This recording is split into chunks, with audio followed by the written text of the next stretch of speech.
Hi guys, this is Prasanta Mehtani of Easy Learning Classes Mumbai, getting to y'all an easy way to learn English high vocabulary that's guaranteed to stay. And in a way, it's really going to help you out, which I am sure, because I'm teaching it with a lot of love and a lot of verb. This is a lesson brought forward with the view that vocabulary words will be covered in today's lesson, are going to be referred and even are going to be revised by all of y'all over and over again so that they stay along with y'all. The first one is tyrannical, inimical, lethal, skeptical, cynical, despicable, whimsical, atypical, satirical, fickle, uncanny, mystical, idiosyncrasies, guise, entrapped, horrifying, feigning, ambiguities, tyrannical, inimical, lethal, skeptical, cynical, despicable, whimsical, atypical, satirical, fickle, uncanny, mystical, idiosyncrasies, guise, entrapped, horrifying, feigning, ambiguity. टायरानिकल से मेरा मतलब है जो जुल्म करते हैं, जो जुल्मी होते हैं या जो दूसरों पर रुबाब झाड़ते हैं, वो टायरानिकल हुए. इनिमिकल से मेरा मतलब है जो नफ़रत फैलाते हैं, रूडनेस फैलाते हैं, उन्हें हम कहते हैं बहुत ही खूंखार टाइप हो, वो रूडनेस वाले, उन्हें हम इनिमिकल होते हैं, झगड़ालू टाइप के. लीथल यानी जो डेंजरस हो, जो पॉइजनस हो या डेंजरस हो, जो बहुत ही खतरनाक हो, उन्हें हम लीथल बुलाएंगे. स्केप्टिकल वो होता है जो हर किसी के ऊपर डाउट डालता है, जो हर किसी चीज़ में संक्षेप करता है, जो हर किसी चीज़ में उसे नुक्स निकलता है, उसमें से उसे हर किसी शक करता है, हर किसी. स्केप्टिकल होता है शक की बीमारी होती है बहुत. सिनिकल वो इंसान जो बहुत ही टॉन्ट मारता है, जो नेगेटिव होता है, लिटरली जो हर चीज़ में नेगेटिविटी देखता है, जो हर चीज़ का नेगेटिव एस्पेक्ट देता है, उसको सिनिकल कहा जाता है. डिस्पेकेबल वो होता है जो हेटेबल होता है, जो कंटेम्प्टेबल होता है, जो नफ़रत करने या नफ़रत के लायक होता है. विम्सिकल वो जो वेवर्ड हो, जो अपनी ही मनमौजी हो, जो अपने तरीके से जब मन आया तभी काम करेगा, विम्स और फैंसीज के हिसाब से अपने मनमौजी इंसान को मैं विम्सिकल कहूँगी. अटिपिकल वो जो थोड़ा बहुत, जिसमें थोड़ा वियर्ड हो, थोड़ा अनोखा हो, हाँ, जो लोगों से हटके हो, उसको अटिपिकल कहूँगी. सटायरिकल वो जो हर किसी चीज़ में सटायर क्या होता है? कॉमेडी, एक सीरियस बात को एक कॉमिकल, पॉलिटिकल सटायर. तो हम पॉलिटिक्स में कॉमेडी का थोड़ा बहुत लहजा लेकर वो करते हैं, तब उसे सटायर कहा जाता है. सटायर मतलब दुनिया की कड़वी बातों को कॉमेडी में प्रेजेंट करने को हम सटायर कहते हैं. फिकल वो इंसान होते हैं जो वेवरिंग होते हैं, जो अदल बदल बहुत करते हैं. फिकल, अभी ये पसंद है, अभी ये नहीं पसंद है, अभी वो पसंद है, अभी वो नहीं पसंद है, तो उसे हम फिकल कहेंगे. अनकैनी मतलब थोड़े से अजीब, स्ट्रेंज से, वियर्ड से, अनकैनी. और मिस्टिकल तो एक बड़ा ही जादुई होता है, जिसमें एक मिस्टिसिज्म हो, जिसमेम एक कुदरती अनोखापन हो, जो एक मिस्ट्री, एनिग्मा के जैसे हो, तो वो बहुत ही मिस्टिकल होंगे. जिसे हम जल्दी से समझ नहीं पाते, उसे मिस्टिकल कहेंगे. आइडियोसिंक्रेसीज, हम सब में अपनी अपनी अलग कुछ स्ट्रेंज बातें हैं. हम सब की आइडियोसिंक्रेसीज, कुछ इडियट सा पना होता है हम सब में, जो हम अकेले बैठते हैं तब करते ही हैं. या तो एक तरीके से हाथ हिलाना, पैर टक करना, चाबियां घुमाना, तो सबकी आइडियोसिंक्रेसीज अलग अलग होती हैं. गाइस मतलब मुखवटे में होंगे. एंट्रैप्ड मतलब जो एंट्वाइंड होए या एंटैंगल्ड हो, किसी चीज में फंसे हुए को मैं एंट्रैप कहूंगी. हॉरिफाइंग मतलब जो डरा दे, जो बिल्कुल घौरी हो, जो बिल्कुल नापसंद हो, हॉरिफाइंग. जो बिल्कुल ही गंदा हो, जो बिल्कुल डरा दे उतना खराब हो। फेनिंग, फेनिंग का मतलब वो होता है जो नाटकी, तो फेनिंग मतलब झूठी झूठी में। एम्बिग्विटीज, एम्बिग्विटी क्या होती है? तो एम्बिग्विटीज कंफ्यूजन, एम्बिगुअस अनक्लियर, जो बात क्लियर नहीं होती है उसको एम्बिगुअस, एम्बिग्विटीज में ये आदमी मुझे रख रहा है, तो मतलब कंफ्यूजन में, जो इसको खुद कुछ एब्सर्डिटीज इसको मैं कहूंगी। एज लॉन्ग एज, अभी sorry we are going to begin with the lessons of the day. As long as you aren't tyrannical, inimical, skeptical, partial, cynical, despicable, then even if you're whimsical, atypical, satirical, or fickle, I will consider you as fairly admirable, uncanny, and mystical. As someone who truly lives his own way, his life in his own way, with idiosyncrasies out there on display, and would surely on you lose my dil.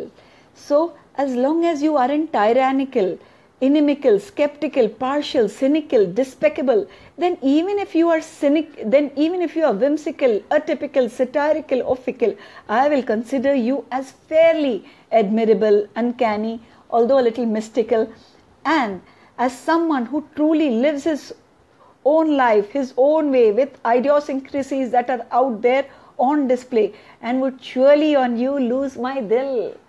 That's what I am, and that's what we all are. We don't mind people who are a little bit silly or little bit wayward. We do mind people who are cunning, who are bad, who are full of beguiled intentions, cheating others. So that is what we don't want. So let me explain it. As long as you are not tyrannical, जुल्मी नहीं हो, दूसरों पर जुल्म नहीं ढाते हो, दूसरों पर हिटलरशिप नहीं डालते हो, डॉगमेटिसिज्म नहीं है आप में, तो इनिमिकल नहीं हो, नफरत पैदा करने वाले, नफरत फैलाने वाले नहीं हो, स्केप्टिकल नहीं हो, डाउट नहीं करते रहते हो, हर किसी पर शक नहीं करते हो, पार्शियल नहीं हो, अपनों के साथ अच्छे और दूसरों के साथ बुरे नहीं हो, सिनिकल नहीं हो, टॉन्टे नहीं छोड़ते रहते हो, दूसरों को टॉन्ट कर करके उनका जीना खराब नहीं करते हो। डिस्पेकेबल मतलब जिससे नफरत करें सब लोग, वैसे नहीं हो आप। देन इवन फिर आप थोड़े विम्सिकल हो, मनमौजी हो, अपने तौर तरीके, अपने ढंग से काम करोगे, अपने मूड के हिसाब से, या अटिपिकल हो, अनोखे ही हो, अनोखे मिजाज के हो, जो दूसरों से अलग है आपका। सटायरिकल हो, हर कोई चीज़ में सटायर लेके आते हो, रियल चीज़ में भी सटायरिकल, सीरियस चीज़ में भी सटायर बहुत लेके आते हो। और फिकल हो, कभी ये बात बोलोगे, कभी वो बात बोलोगे, एक बात पे टिके नहीं रहते हो। I will consider you Fairlie, मैं आपको फेयरली, आप फिर भी बहुत अच्छे हो, एडमायर करूँगी कि आप बहुत सच्चे और अच्छे हो, बावजूद इसके कि आप थोड़े अनकैनी हो, थोड़े स्ट्रेंज हो और मिस्टिकल हो। आपको आपको देखकर क्यूरियोसिटी बढ़ती है, ये बंदा कैसा होगा। As someone who truly lives his life his own way, आप वैसे हो जो अपनी ज़िंदगी खुद के तरीके से जी रहे हो, अपनी आइडियोसिंक्रेसीज, आपकी जो अजीबोगरीब हरकतें हैं वो आप खुले आम कर लेते हो, जो सबको दिखती हैं। तो आप पर तो मेरा दिल, and on you I would surely lose my दिल, तो आप पर मेरा दिल आ ही जाएगा। आप इतने मुझे सच्चे और ईमानदार लगोगे, चाहे फिर आप थोड़े बहुत गड़बड़ भी हो।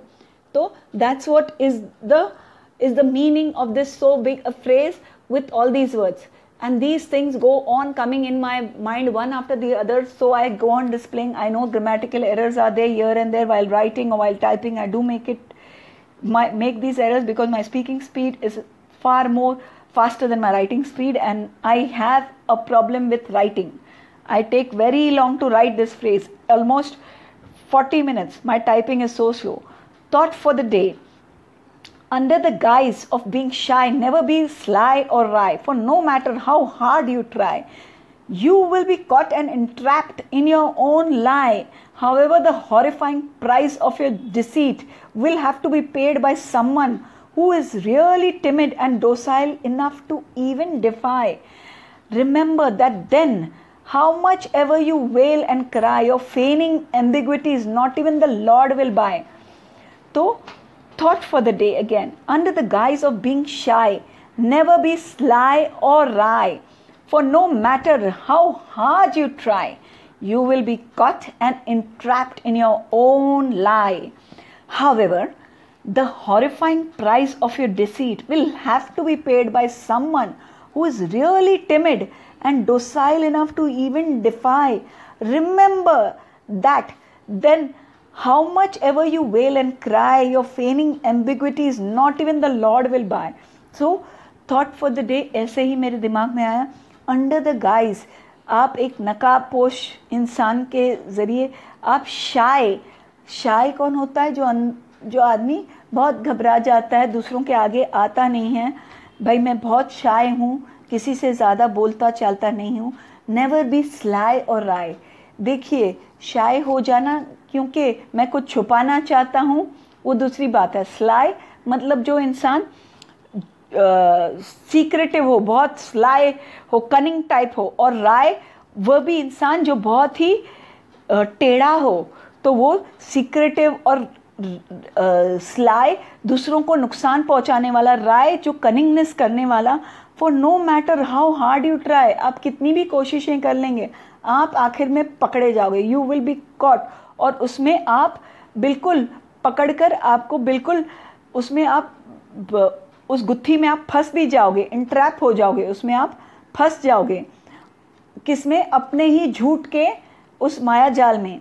हाउएवर द हॉरिफाइंग प्राइस, लेकिन आपके ये शाय होने के चक्कर में योर डिसीट, तुम्हारे आपके झूठ के उसमें आपके चीटिंग, डिसीट इज चीटिंग. तो किसको उसकी प्राइस बनने पड़ती है? जो सचमुच शाय होता है, टिमिड और इतना डोसाइल होता है. डोसाइल मतलब ओबीडियंट होता है, सबकी बात मानता है.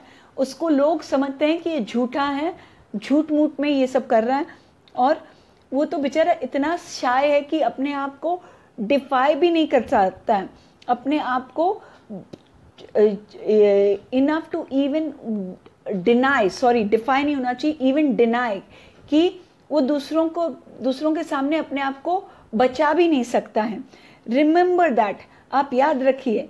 फिर आप कितना भी रोएं और वेल करना चीख के रोना, हाथ पीट के, जैसे हाथ पीटे रोएं, फिर भी आपकी फेनिंग, झूठ भरी दास्तां की जो ये कहानियाँ, एम्बिग्विटीज होती है.